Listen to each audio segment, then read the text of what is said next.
নিয়মিত রান্না করে খাই, আজকে হোটেলে খাচ্ছি কেন? মহারাষ্ট্রের নাগপুরে এত জোরের বৃষ্টি যে আমরা গাড়ি চালাতে পারলাম না, দাঁড়িয়ে গেলাম। হ্যালো গাইজ, রোড কিং ভাই চ্যানেলে আপনাদের স্বাগত। কয়েকদিন যাবত দেখতেই পাচ্ছেন আমাদের ট্রিপ চলছে ওয়েস্ট বেঙ্গল টু মহারাষ্ট্র। আর সেই ট্রিপে আমরা কয়েকদিন পর শেষ করছি আমরা সেই route Nagpur to Mumbai express, এরই নাম সমৃদ্ধি এক্সপ্রেস। আমরা এখন রয়েছি সেই টোল প্লাজা, যেই টোল প্লাজায় রাস্তা শুরু হয় এবং মুম্বাইয়ের দিক থেকে আসতে গিয়ে রাস্তা শেষ। আসলে নাগপুর টু মুম্বাই এক্সপ্রেস নাগপুর পর্যন্তই সামর্থ্য। গাইজ আমরা যাওয়ার সময় রাত্রিবেলা এই টোল প্লাজায় পৌঁছিয়েছিলাম, আর এখন শেষ মুহূর্তে আমরা দিনের বেলা টোল প্লাজা শেষ করছি।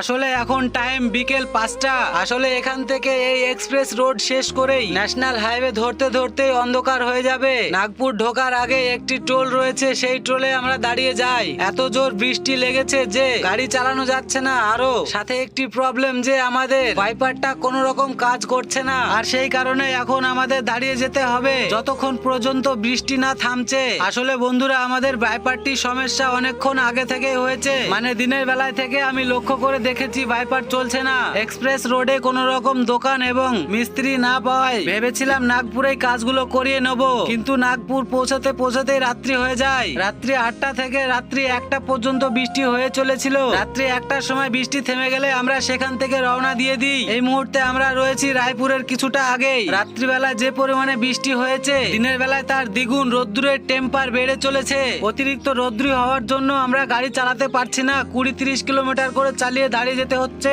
এখন সময় রাত্রি 8টা। এই মুহূর্তে রয়েছে আমরা রায়পুরের এইচপি পাম্পে। আমরা এখন ট্যাঙ্কিটি ফুল করে নেব। এখানে আমাদের গাড়ির ট্যাঙ্কি ফুল হয়ে গেলে এখানে দাঁড়িয়ে খাওয়া দাওয়া কমপ্লিট করে নেব। যেহেতু আমরা দিনের বেলায় দাঁড়িয়ে রান্না করেছিলাম, দুপুরে রান্না করা খাবার কিছুটা বাকি রয়েছে, সেগুলোই আমরা খেয়ে নেব। ট্যাঙ্কি ফুল করা হয়ে গেলে খাওয়া দাওয়া কমপ্লিট করে আমরা চলে আসি পরের দিন বেলা 1টার সময় সম্বলপুর। আর এটাই হচ্ছে সম্বলপুর ব্রিজ। সম্বলপুর ব্রিজ দেখানো কালীন আমি কিছু কথা বলেনি। বন্ধুরা, আমার চ্যানেলে যদি কেউ নতুন হয়ে থাকে তাহলে সাবস্ক্রাইব করে নেবে, আর পেজ থেকে দেখলে ফলো করে নেবে। আর আমার এই ভিডিওটি কে কোথায় থেকে দেখছো কমেন্ট করে জানাবে। ভিডিওটি যদি একটু ভালো লেগে থাকে লাইক কমেন্ট শেয়ার করতে ভুলবেন না। সম্বলপুর ব্রিজের উপর থেকে অনেক দূর দূর থেকে সৌন্দর্য উপভোগ করা যায়। জানি না আমার ক্যামেরার মাধ্যমে আপনারা কতটুকু বুঝতে পারছেন, তারপরে যতটুকু সম্ভব আমি দেখানোর চেষ্টা করব।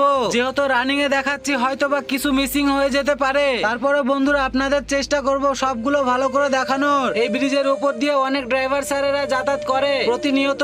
যেসব ড্রাইভার ভাইরা এই ব্রিজ দিয়ে প্রতিনিয়ত যাতায়াত করেন তারা অবশ্যই কিন্তু কমেন্ট করে যাবে এবং ভিডিওটি শেয়ার করে দেবেন, যেন আপনার বন্ধুরাও দেখতে পায়। আপনার প্রতিনিয়ত যাতায়াত করা রাস্তাটি আপনার সকল ফ্যামিলি এবং বন্ধুদের দেখার সুযোগ করে দিন। সম্বলপুর পার করে কিছুটা এসে আমরা দাঁড়িয়ে যাই একটি হোটেলে, কারণ আগের দিনের মতো আজকেও প্রচন্ড রোদ পড়েছে।